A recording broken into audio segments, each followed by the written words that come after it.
প্রত্যেকটা মানুষের জীবন অচল। টাকা ছাড়া আপনি একটা মুহূর্তেও চলতে পারবেন না। এখন কথা হচ্ছে, আপনি খাওয়ার জন্য বাঁচতেছেন না বাঁচার জন্য খাচ্ছেন, দ্যাট ইজ দ্য কোয়েশ্চেন। আপনি যদি বাঁচার জন্য খান তাহলে ভিন্ন বিষয়।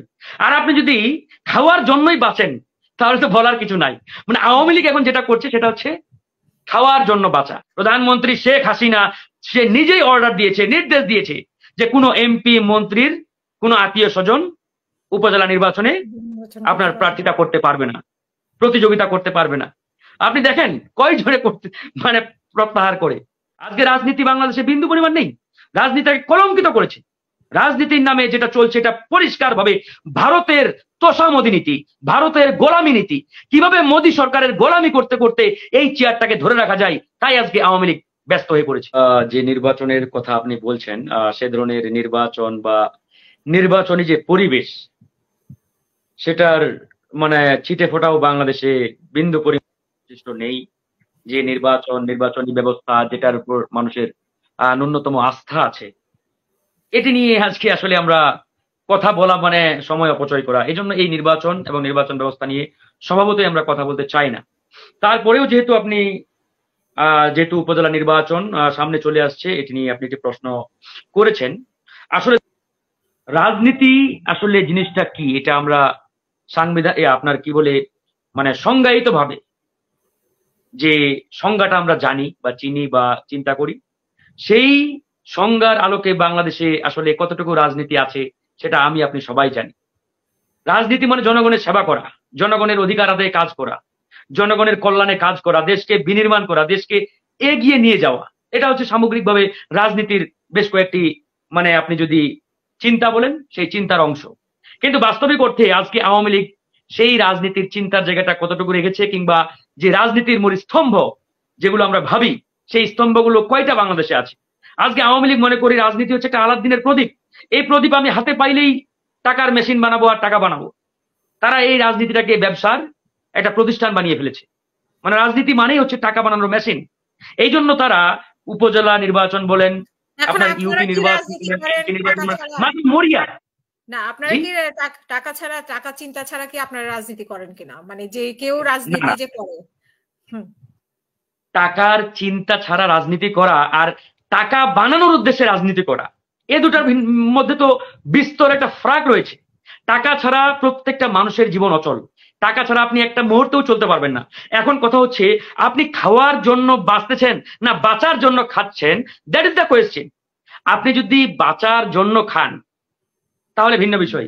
আর আপনি যদি খাওয়ার জন্যই বাঁচেন তাহলে তো বলার কিছু নাই। মানে আওয়ামী লীগ এখন যেটা করছে সেটা হচ্ছে খাওয়ার জন্য বাঁচা, মানে লুটপাটের জন্য রাজনীতি। কিভাবে দেশের সম্পদ লুটপাট করবে, জনগণের সম্পদ লুটপাট করবে, দেশের জনগণের পেটে লাথি মেরে লুটপাট করে বিদেশে টাকার পাহাড় করবে, এটাই হচ্ছে আওয়ামী লীগের রাজনীতি। আর আপনি যদি জনগণের কল্যাণে, জনগণের অধিকার আদায়ে রাজনীতি করার উদ্দেশ্যে যে ন্যূনতম খরচ, সেটা তো অবশ্যই করতে হবে আপনাকে। সেই খরচও জনগণ দেবে, সেটা ভিন্ন বিষয়। তো সেই দিকটা আমরা গেলাম না। এখন আওয়ামী লীগের কাছে রাজনীতিটা পরিষ্কারভাবে একটা ব্যবসায়ী প্রতিষ্ঠানে তারা পরিণত করেছে, এবং ব্যবসা ছাড়া এটাকে অন্যভাবে আওয়ামী লীগ কোনো অবস্থাতেই দেখতে পারে না, দেখার কোনো সুযোগ নেই। এই জন্য তারা উপজেলা নির্বাচন বলেন, ইউপি নির্বাচন বলেন, এমপি বলেন, অন্যান্য নির্বাচন বলেন, মানে ওই মানে নমিনেশন পেতে মরিয়া হয়ে ওঠে। একজন এমপি আমরা তো শুনেছি যে সে 200 কোটি পর্যন্ত টাকা ব্যয় করেছে। একটা সামান্য ইউপি নির্বাচনে এক একজন মানে ইউনিয়ন পরিষদের নির্বাচনের প্রার্থী 2 কোটি 3 কোটি পর্যন্ত টাকা ব্যয় করে। মানে ইউনিয়ন পরিষদের নির্বাচন, উপজেলা নির্বাচন এক একজন 5 কোটি 6 কোটি 7 কোটি পর্যন্ত টাকা ব্যয় করে। কেন, কি উদ্দেশ্যে?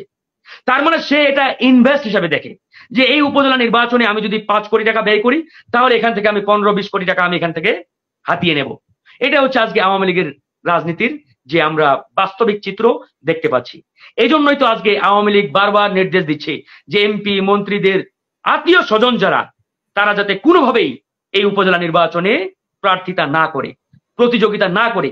এরপরেও আমি আপনাকে আজকে এই লাইভে চ্যালেঞ্জ দিচ্ছি, কয়জন আওয়ামী লীগের নেতা প্রার্থিতা প্রত্যাহার করে আপনি দেখেন।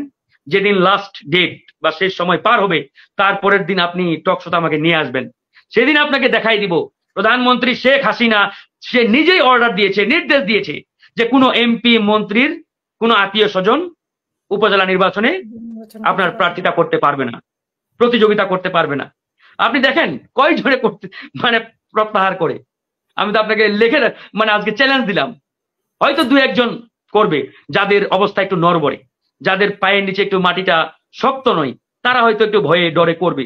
কিন্তু যাদের পায়ের মাটি শক্ত, অর্থাৎ আওয়ামী লীগের ভিতরে যাদের পায়ের মাটি শক্ত, এটা বুঝাচ্ছি আমি, তারা কোনোদিনই একজন প্রার্থীটা প্রত্যাহার করবে না। আমি চ্যালেঞ্জ দিয়ে বলতেছি, কারণ এটা প্রত্যাহার করা মানে তাদের একটা মেশিন নষ্ট হয়ে যাওয়া, একটা মেশিন হাতছাড়া হয়ে যাওয়া, টাকা বানানোর মেশিন একটা হাত থেকে উধাও হয়ে যাওয়া। এটা আওয়ামী লীগ কোনোদিনই করবে না, কারণ তারা তো রাজনীতিটা করেই মূলত টাকা বানানোর উদ্দেশ্যে। কিভাবে জনগণের সম্পদ লুটপাট করবে, দুর্নীতি করবে, ঘুষ খাবে, মানে একটা মানে টাকার সম্পদের পাহাড় করবে, এটার জন্যই তারা রাজনীতি করে। এর বাইরে অন্য কোনো তাদের চিন্তা নেই। তো এই জায়গায় তারা তাদের যে আত্মীয় স্বজনদেরকে ক্যান্ডিডেট বানিয়েছে, প্রার্থী করেছে, এদেরকে প্রত্যাহার করাবে, এটা ভাববার কোনো কারণ নেই। এটা কোনোভাবেই তারা করবে না। আজকে রাজনীতি বাংলাদেশে বিন্দু পরিমাণ নেই, রাজনীতিকে কলঙ্কিত করেছে। রাজনীতির নামে যেটা চলছে এটা পরিষ্কার ভাবে ভারতের তোষামোদী নীতি, ভারতের গোলামী নীতি। কিভাবে মোদী সরকারের গোলামি করতে করতে এই চেয়ারটাকে ধরে রাখা যায়, তাই আজকে আওয়ামী লীগ ব্যস্ত হয়ে পড়েছে। এটাকে কোনোভাবে আমরা রাজনীতি বলতে পারি না, এটা ভারতের মোদী সরকারের গোলাম নীতিতে পরিণত হয়েছে। গোলামী নীতিতে তারা আজকে এই দেশটাকে চালাচ্ছে। তার পরিষ্কার উদাহরণ আমাদের সামনে ভুরি ভুরি। আজকে আপনারা দেখেছেন ঢাকা বিশ্ববিদ্যালয়ের শিক্ষার্থীরা একটি নামাজের আয়োজন করেছিল, বিশেষ নামাজ, যেটাকে আমরা ইস্তিসকার নামাজ বলি, যে বৃষ্টির জন্য নামাজ। সারা বাংলাদেশে তীব্র তাপদাহ শুরু হয়েছে, মানুষের জীবন প্রায় অতিষ্ঠ। মানুষ এই তাপদাহ থেকে বাঁচার জন্য তারা আল্লাহর কাছে অনুগ্রহ লাভের উদ্দেশ্যে নামাজ আদায় করছে। যারা মুসলিম ধর্মের অনুসারী, যারা ইসলাম ধর্মের, তারা নামাজ আদায় করছে। দেশের বিভিন্ন জায়গায়, বিভিন্ন প্রতিষ্ঠানে, বিভিন্ন শিক্ষা প্রতিষ্ঠানে এই নামাজ আদায় করা হচ্ছে। তারই ধারাবাহিকতায় আজকে ঢাকা বিশ্ববিদ্যালয়ে সাধারণ শিক্ষার্থীরা নামাজের আয়োজন করেছিল। কিন্তু ঢাকা বিশ্ববিদ্যালয়ের এই মোদী সরকারের গোলামের যে প্রশাসন, এরা এই নামাজে বাধা দিয়েছে, এই নামাজ পড়তে দেয় না শিক্ষার্থীদের।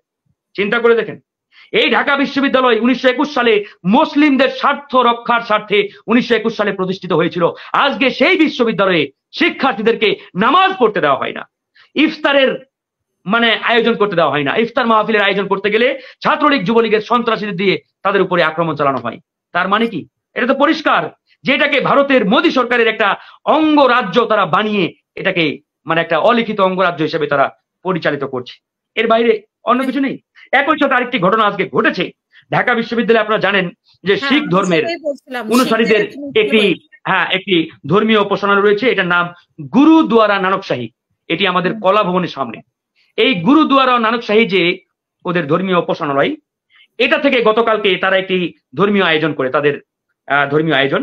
সেখানে হাতে তলোয়ার নিয়ে তারা তাদের ধর্মীয় বিশেষ পোশাক পরে তারা ঢাকা বিশ্ববিদ্যালয় ক্যাম্পাসে র্যালি করছে। যে দেখুন, তাদের প্রত্যেকের হাতে তলোয়ার, বিশেষ পোশাক পরে এই যে ঢাকা বিশ্ববিদ্যালয় ক্যাম্পাসে র্যালি করছে। এটা নিয়ে আমার আসলে কোনো আপত্তি নেই। যে যে ধর্মের সে তার ধর্ম পালন করবে। প্রত্যেকটা মানুষ বাংলাদেশে স্বাধীন, নিজ নিজ ধর্ম পালনেও তারা স্বাধীন। কোনো ধর্মের প্রতি আঘাত করা, বাধা দেওয়া, এটা কারো কোনো সুযোগ নেই। সংবিধান এটাকে কোনোভাবেই অ্যাকসেপ্ট করে না। এখন প্রশ্ন হলো যে শিখ ধর্মের অনুসারীরা যদি তলোয়ার নিয়ে ঢাকা বিশ্ববিদ্যালয়ে মিছিল করতে পারে, তাহলে ঢাকা বিশ্ববিদ্যালয়ের মুসলিম শিক্ষার্থীরা কেন নামাজ পড়তে পারবে না? এই নামাজে বাধা দেওয়ার উদ্দেশ্য কি আপনি বলুন? এই নামাজে যারা বাধা দিচ্ছে, আপনি কি কোনোভাবেই বলতে পারেন এরা মুসলিম? আমি তো পরিষ্কার ভাবে বলছি, এরা মোদী সরকারের চর, মোদী সরকারের দালাল, মোদী সরকারের এজেন্ডা বাস্তবায়ন করতে এই ঢাকা বিশ্ববিদ্যালয়কে মোদী সরকারের একটা মিনি ক্যান্টনমেন্ট বানিয়েছে এই ঢাকা বিশ্ববিদ্যালয় অথরিটি। আমি একজন নিজে ঢাকা বিশ্ববিদ্যালয়ের সাবেক শিক্ষার্থী। আমি লজ্জিত, ঘৃণা প্রকাশ করছি যে বিশ্ববিদ্যালয় থেকে আমরা পড়াশোনা করে বের হয়েছি, সেই ইউনিভার্সিটিতে নামাজ পড়ার জন্য আজকে অনুমতি চাইতে হয়, নামাজে বাধা দেওয়া হয়। চিন্তা করতে পারেন, ঢাকা বিশ্ববিদ্যালয়ে জগন্নাথ হল নামে একটা হল রয়েছে। সেই হলে হিন্দু সহ অন্যান্য ধর্মের যারা তারা থাকে। সেখানে পুজো হয়, দুর্গা পূজা, সরস্বতী পূজা, অন্যান্য পুজো। কোন পুজোতে আজ পর্যন্ত দেখেছেন বাধা দেওয়া হয়? কিংবা কোন পুজোতে অনুমতি নেওয়া হয় এ ধরনের কোন নোটিশ, কোন সংবাদ খবর আপনারা দেখেছেন? দেখেন নাই। তার মানে অন্যান্য ধর্মের যারা, তারা তাদের ধর্মীয় অনুশাসন, তারা তাদের ধর্মীয় আয়োজন খুব সুন্দরভাবে করতে পারে। কিন্তু যারা ইসলাম ধর্মের, তারা তাদের ইসলামী অনুশাসন পালন করতে গেলেই যত বিধিনিষেধ, যত স্যাংশন, যত আপনার বাধা। কেন ভাই? এই প্রশ্নের উত্তর ওদের কাছে চেয়ে লাভ নেই। কারণ আমরা জানি এই দেশটা আর আমাদের হাতে নেই। খাতা কলমে আমরা স্বাধীন সার্বভৌম বাংলাদেশ, কিন্তু বাস্তবিক অর্থে আমরা স্বাধীন সার্বভৌম কতটুকু সেটি আজকে এই ঘটনাগুলো প্রমাণ করে আমাদের সামনে। এই ঘটনাগুলো বলে দেয়। অনেকেই বলে ভাই দেশটা কাশ্মীর হয়ে যাচ্ছে, ফিলিস্তিন হয়ে যাচ্ছে। আমি তাদের বলি, আরে ভাই ফিলিস্তিন কাশ্মীর হওয়ার বাকি কি আছে? আপনি যেখানে স্বাধীনভাবে নামাজই পড়তে পারেন না, 2 রাকাত নামাজ পড়তে গেলে আপনাকে অনুমতি নিতে হয়, আপনার নামাজে বাধা দেয়, আপনি ইফতার মাহফিলের আয়োজন করতে পারেন না, সেখানে আপনি বলতেছেন দেশটা ফিলিস্তিন হয়ে যাচ্ছে। আমি তো বলি ফিলিস্তিনের থেকেও মানে খারাপ অবস্থা আমাদের এখন, কাশ্মীরের থেকেও খারাপ অবস্থা এই বাংলাদেশ। আজকে দেখেন ফরিদপুরের ঘটনা সবাই জানেন, এটি আমি পরবর্তী স্লটে বলবো।